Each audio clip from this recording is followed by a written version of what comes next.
Very good morning to all of you. धर्म पत्नी बैठी है इसलिए आवाज थोड़ी कम है. ठीक होगा.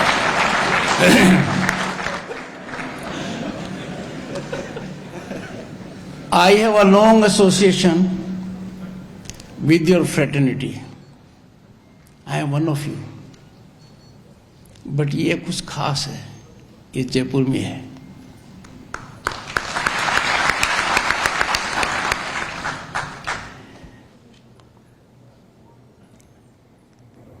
प्रकाश शर्मा जी, आपने प्रकाशमय कर दिया सबको.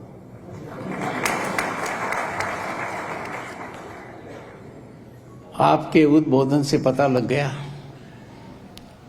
कि chartered accountants have to charter the path of the nation. Ranjit Kumar Agarwal ji, बल्कि सभी से मेरा बहुत पुराना नाता है. यह तो नहीं कह सकता कि पिछले जन्म का नाता है, क्योंकि उसको प्रूव नहीं कर सकता, पर जरूर है.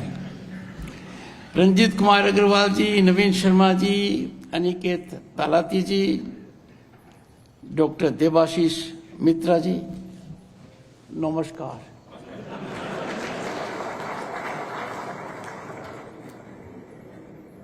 I must recognize the presence of a very distinguished parliamentarian, a great legislator who has been in politics with unimpeachable credentials and now a very senior member of House of Elders, the Upper House, Council of States and Rajya Sabha, Shri Ghanshyam Tiwari ji.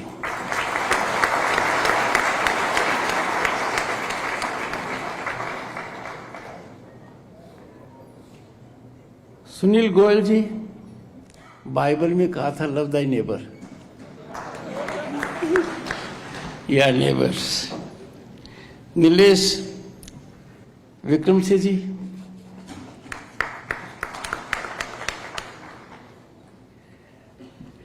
और जब राजस्थान में हैं तो भंडारी जी को याद कर लेना चाहिए. बहुत लोगों से जुड़ाव हो जाएगा देश दुनिया के अंदर. जैसे भंडारी जी हैं, बापना जी हैं, इनकी बात ही कुछ और है. I am absolutely delighted to be amongst you all. I take it as a great privilege and honor to address such a powerful group that is destined to shape the destiny of this nation. Respected dignitaries, esteemed members, and everyone present here. To be at the inaugural session and to connect with you is like generating a connect with the economy of the nation, with industry of the nation, with trade of the nation, with commerce of the nation, with professionals of the nation, and anyone and everyone who matters. Thank you for this rare opportunity. Chartered accountants are unsung heroes. Yes, chartered accountants are unsung heroes, but now their presence is being felt. And the past unsung stories are getting louder and louder in high decibel, resonating in our ears for larger good of the nation. You make stakeholders in our growth trajectory more relevant and accountable. In an era of rapid globalization, economic interconnectedness is imperative. By virtue of your training, your intellect and experience, you are a real bridge.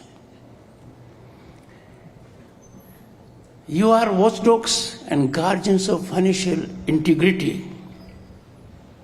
When that book was given to me, what I wrote, I will reveal. Be a beacon of transparency and accountability, and you are one.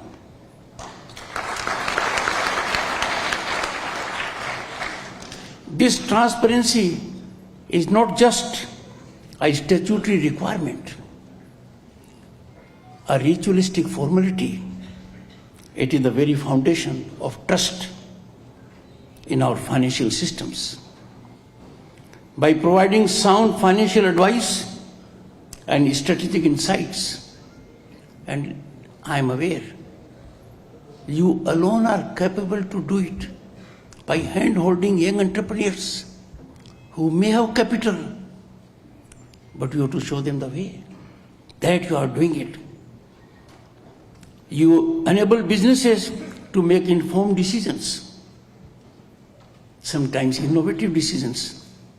You generate in them futuristic outlook, and thus you act as catalysts for growth, innovation, and both are good pillars of governance. India's remarkable economic journey has made impact globally. We have exponential economic upsurge, taking the nation to be the 5th largest global economy, on way to becoming the 3rd one ahead of Germany and Japan. But our target is very different, and the Prime Minister has unfolded his vision.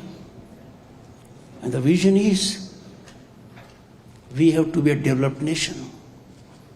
No one knows better than this category of people here what is meant by a developed nation.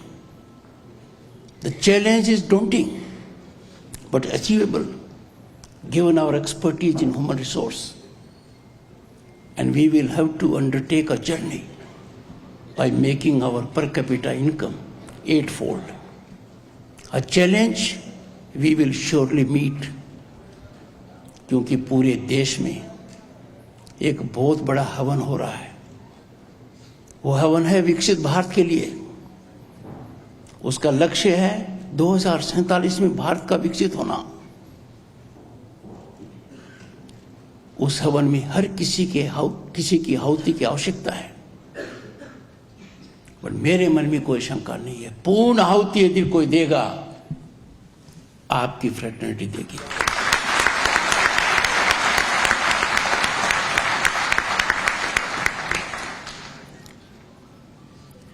We have made remarkable progress in the World Bank's ease of doing business rankings, and this is a testament to the collective efforts of various stakeholders, important amongst them being chartered accountants fraternity. Dear friends, we are the only country in the world that has civilizational ethos of 5,000 years. Ethics is in our blood. Ethics is our DNA. And you know it more than I do, that ethics in accounting and auditing are cornerstone of trust and demands unwavering commitment to ethical practices. There can be no calibration of it. It has to be 100%. It is not optional. It is the only way. In this digital age, the landscape of accounting and auditing is evolving rapidly, as was indicated. Artificial intelligence, blockchain, machine learning, analytics, data analytics, and the other technologies which we club as disruptive technologies. You'll be happy to note that India is amongst the countries in single digit who are bestowing attention on this critical aspect.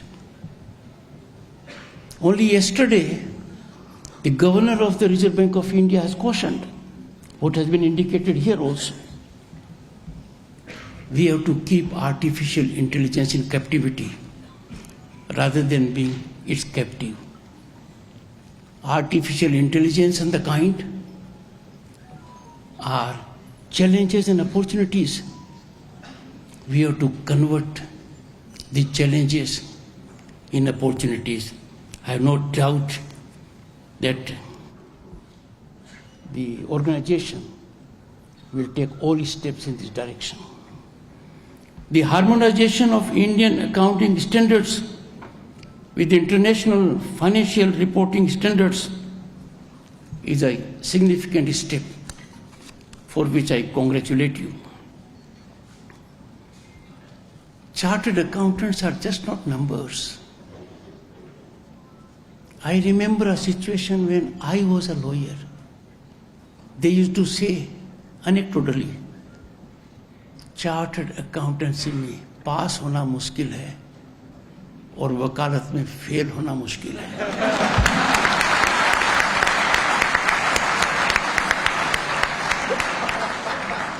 And friends, therefore आजकल हालात बदल गए हैं और legal education भी आपकी तरफ बहुत प्रोफेशनल हो गया है.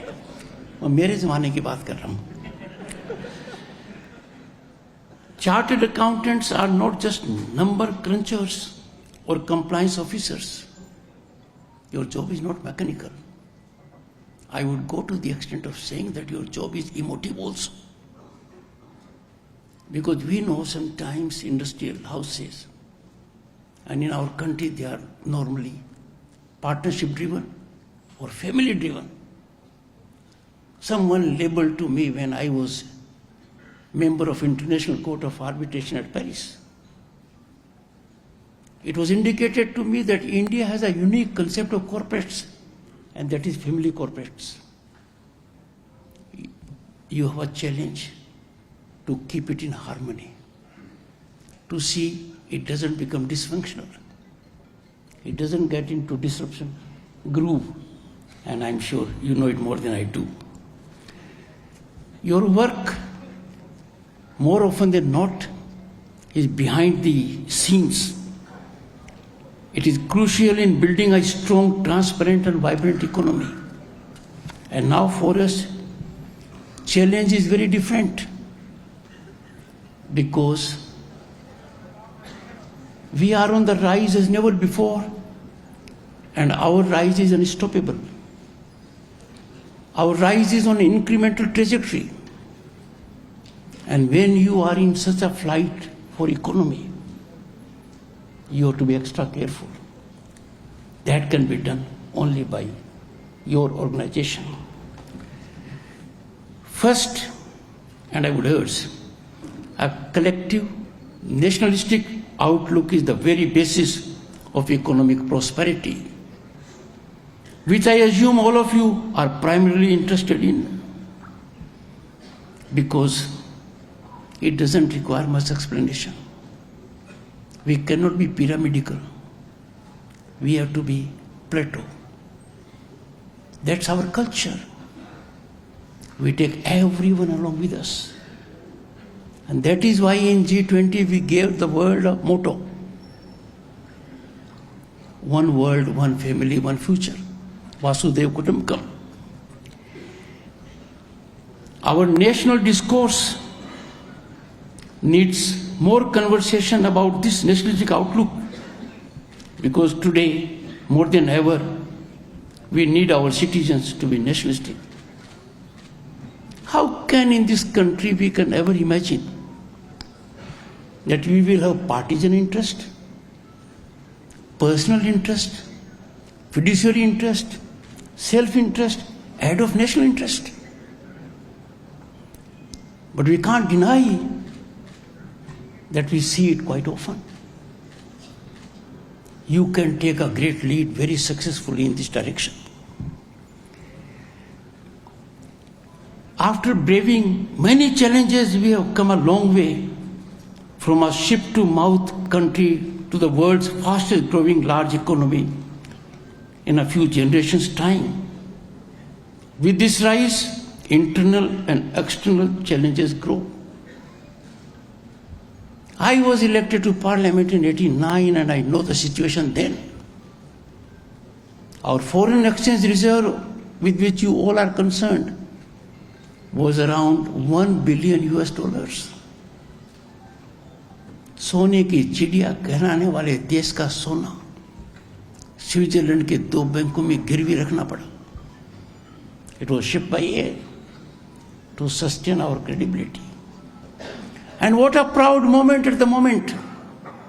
Our foreign exchange reserves are more than 700 billion.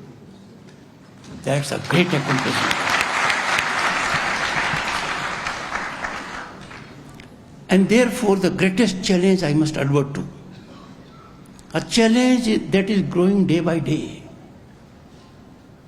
The challenge has taken menacing proportions. It is alarmingly worrisome. And that is, narratives and efforts are afoot to upset our social cohesion. We therefore all have to work with passion and in missionary mode to build a cohesive society that thinks in nationalistic terms and is not ridden by factions of caste, creed, color, culture, conviction, and cuisines. We are all absorbing. Let me describe the scene. We as a majority are all embracing. We as a majority are tolerant. We as a majority generate soothing ecosystem. And we have a counterpoint writing on the wall. The other kind of majority that is brute, ruthless, reckless in its functioning, believes in trampling all values of the other side. The difference has to be noticed. Friends, when you think as a citizen of this great civilizational state Bharat, home to 1/6 of humanity, and a place known in the world for incredible human genius, we will have to leave behind the narrow parochial divisions. A citizen with nationalistic outlook will have no difficulty in embracing diversity. He or she celebrates this country's glorious past regardless of his or her faith, because that is our shared cultural heritage. हमारे shared cultural heritage पर कुठाराघात हो रहा है. उसको हमारी कमजोरी बताने का प्रयास हो रहा है. उसके तहत देश को ध्वंस करने की योजना बनी हुई है.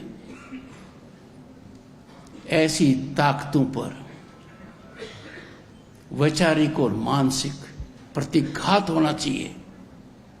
And the people before me are nerve center and epicenter of this wholesome narrative. Such unity and cohesion is the very basis of economic prosperity. Economy may rise. We are having exponential growth. Our developmental journey in infrastructure, the world is stunned. Global institutions, the IMF, the World Bank, are accommodating India for a variety of reasons, digitization in particular.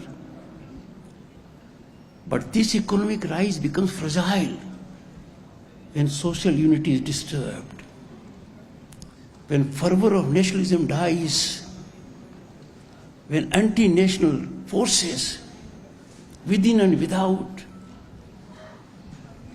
generate in this country divisiveness. We have to be mindful of that. Our society is known through centuries to handhold the challenged, the marginalized, the vulnerable, the weaker. It is soothing to note that number of governmental schemes have generated an ecosystem where everyone now can exploit his or her potential, realize dreams, and fructify aspirations. But your role is also enormous in that, and I'm sure, like all you have done so far, this too will be addressed.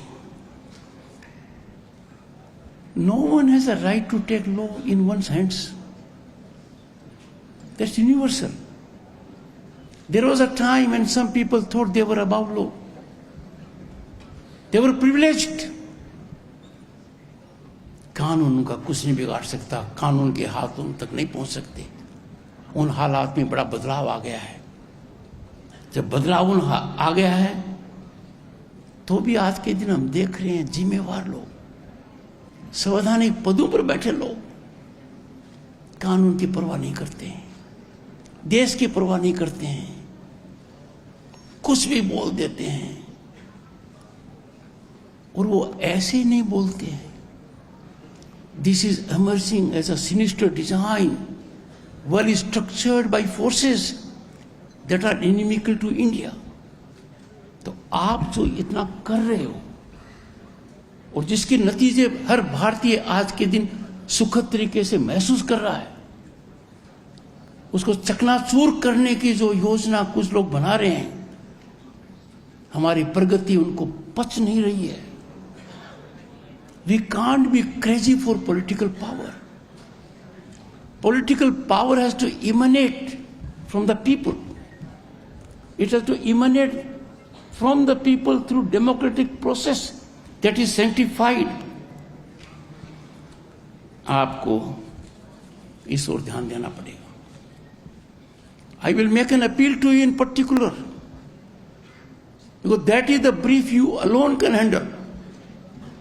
And that is economic nationalism. Imagine the fate of this country. Billions of foreign exchange is being drained out every year by engaging in avoidable imports. Shirt, trousers, shoes, carpets, furniture, kite, diya, toys and whatnot. We are inflicting three things. We are depriving our people of work. We are draining our foreign exchange. We are blunting entrepreneurship. Now imports are being done by whom? Of avoidable items. Those who place their fiscal gain ahead of national interest. I urge all of you, I appeal to you. No fiscal gain, irrespective of quantum, can be justification for avoidable imports. Your fraternity can play a big role. It will be great service to the nation. Second, no one knows better than you do when raw material is exported outside the country. Iron ore, for instance, go to Paradip port. We declare to the world we are not capable of adding value to it. Why should our raw material go beyond the shores of this country without value addition? If we add value, we will certainly be generating employment. Entrepreneurship will blossom. You have a great role to play. No one can play that role more than you can play. Because you have to handhold the entrepreneur that what you are making in your cozy rooms, you will make much more. Get sublime satisfaction. And you will be contributing for national welfare. I am sure this must be handled by you, by brainstorming. Friends,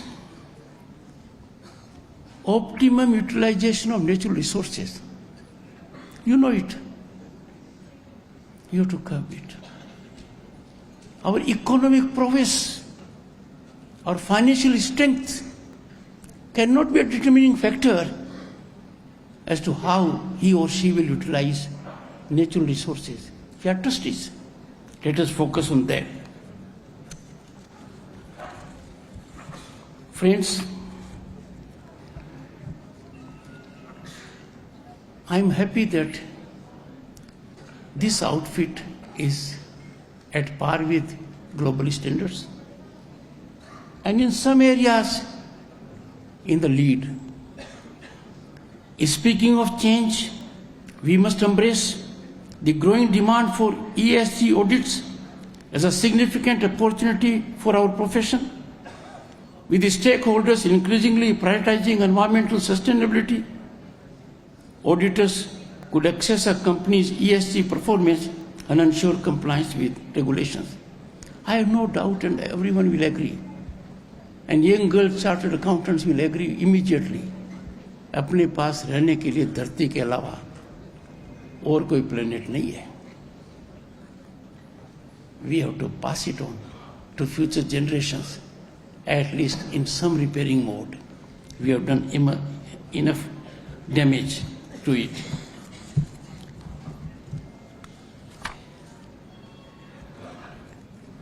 I am before audience that has a huge potential to generate and sustain economy, give it cutting edge through innovation and research. Global economies have prospered because they engaged in research and development. CSR has to be in motivational groove. You have to nurture research that will give the entire nation a greater respect in the world. And when in research and innovation we are ahead of others, that gives cutting edge to our soft diplomacy also. I have said all this because the organizers have very wisely, thoughtfully given a theme of this conference. Synthesizing the profession, that is need. We have to be in sync, we have to be in synergy, we have to be in synthesis. We have to work in tandem and togetherness.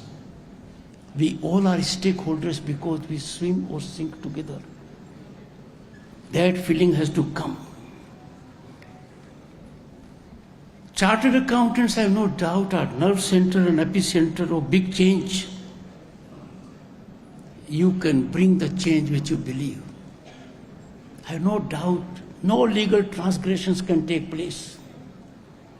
There can be no dilution of transparency and accountability unless the chartered accountant looks the other way. We have seen global giants in chartered accountancy collapsing or ingratiating with the client management. Management and stakeholders, shareholders, the difference has to be understood. The trust of the stakeholders, the shareholders, is in your hands. It is your mandate, your ordainment, your obligation to see that the management is kept close to ethics, optimal utilization, and giving best to the shareholders.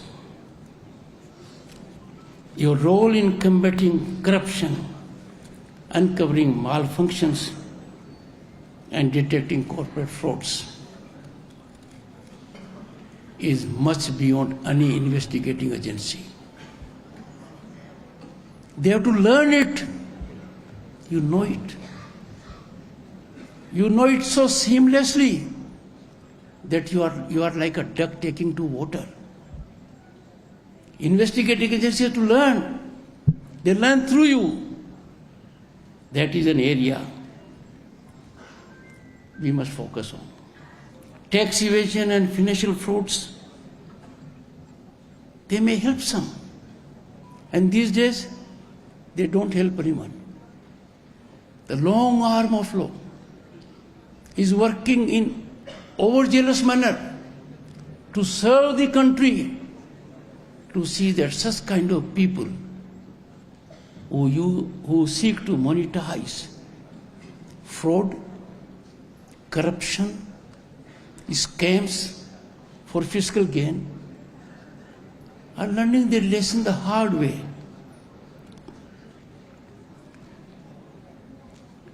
You are custodians and watchdogs, and therefore you cannot even for a moment take reprieve from this duty. Because this is not a duty emanating from your statute. It's a duty emanating from you being the citizen of this country. And therefore, please engage into this area. In a country like ours, ethics is non-negotiable. घर के अंदर भी देखिए, बड़े बुजुर्ग पहले कोई गलत काम नहीं होने देते थे. अचानक घर के अंदर कोई ज्यादा संपन्नता आ गई, पूछते थे कैसे आ गई. अब उन बड़े बुजुर्गों का काम तो आप लोग करते हैं. I am sure you will do it. Friends, I will be availing this opportunity because I take you to be beyond chartered accountants. I take you as very responsible citizens of this great nation. And India, Bharat, is a stabilizing global force. This force has to emerge. This century has to belong to Bharat. And that will be good for humanity. That will contribute to peace and harmony on the planet. And therefore, it will be national disservice of extremity if we turn Nelson's eye to the dangers of demographic upheavals that are taking place in this country. Organic, natural, demographic change is never upsetting. But a demographic change brought about in a strategic manner to achieve an object offers a scene that is frightening. Analyzing this menacing development over the last few decades will turn out to be an eye-opener. Take any state and you will find demographic change has a pattern. That pattern offers a challenge to our values, to our civilization ethos, to our democracy. If this challenge, which is alarmingly worrisome, is not addressed in a systemic manner, it will graduate to existential challenge. It has happened in the world. I need not name countries that have lost their identity 100% because of this demographic disorder, demographic earthquake. Demographic disorder is no less severe in consequences than even a nuclear bomb. And mind you, young boys and girls in particular who are chartered accountants, mine is a moderate statement. You look at the global landscape and you'll find the devastating consequences in the shape of loss of human rights, human values, democracy being the last option in some countries. Even the developed world is feeling its heat. But in our country, when we seek to address this draconian problem, there are voices that talk on a different level. Every one of us and each one of us has to be alive 24/7 to ensure this does not happen anymore. There is a proverb that says, if you are going in the wrong lane, you are not on the right path, the first thing is you must immediately stop. and then contemplate about taking a U-turn. The more you delay in taking U-turn, you are creating your problems, not arithmetically, but geometrically. Look at our culture. Our inclusivity and unity in diversity are facets of affirmative, positive social order. Very soothing. We are for all, with open arms. And what is happening? This is being shaken and severely compromised by these demographic dislocations. Evil design, divisiveness on the plank of caste and the like also. Let me slightly elaborate. Demographic dislocation is turning out to be fortress of political impregnability in the democracy when it comes to elections in some areas. We have seen this change in the country. So much is the demographic change that the area becomes a political fortress. Democracy has no meaning. Elections have no meaning at all. Who will be elected turns out to be a foregone conclusion. And this area in our country, unfortunately, friends, is increasing. We must be alive to this danger. We owe it to our future generations that this civilization that has ethos of 5,000 years, its essence, its sublimity, its spirituality, its religiosity, cannot be allowed to be destroyed before our eyes. And therefore, please think about it.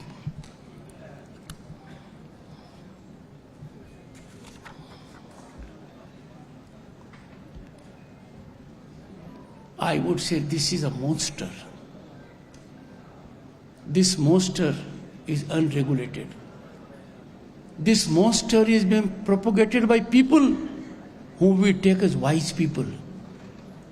Some in politics have no difficulty in sacrificing national interest for next day's newspaper headline or getting some minor petty partisan interest served. Friends, I have no doubt that you all will share my sentiment that all these misadventures to change the landscape of this land have to be neutralized by exemplification to preserve our roots and basics. We see all around there are some champions only of grammar of anarchy. They do it as a design, as a strategy. They orchestrate a narrative. Wings are given to the narrative. It is unregulated. I will appeal to you. Time for all of us to be aware of it. India's 5 trillion economy, we are close to it. There will be more in the line. That's what you are going to do. And I don't want to take more time. I have taken more than I should have. But I thought, if I don't share my mind with people who have capacity to change, and the only constant in life is change. But we must not be allowed by involuntary change. We must be architect of change. We must script the change. Let us have the change which we believe. Let us aspire for a change that fits in our civilizational ethos. I am grateful for your time. Thank you so much.